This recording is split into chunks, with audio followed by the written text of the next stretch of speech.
Hello everybody. Today we will talk about how to fix Sketchbook app. You will click on settings.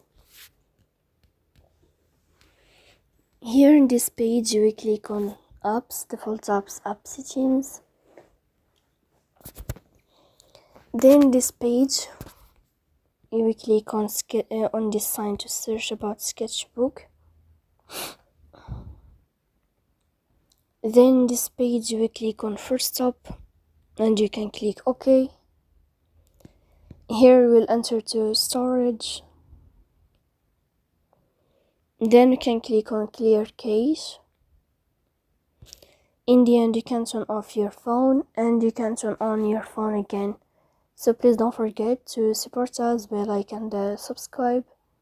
See you next time in another video, and thank you for your attention.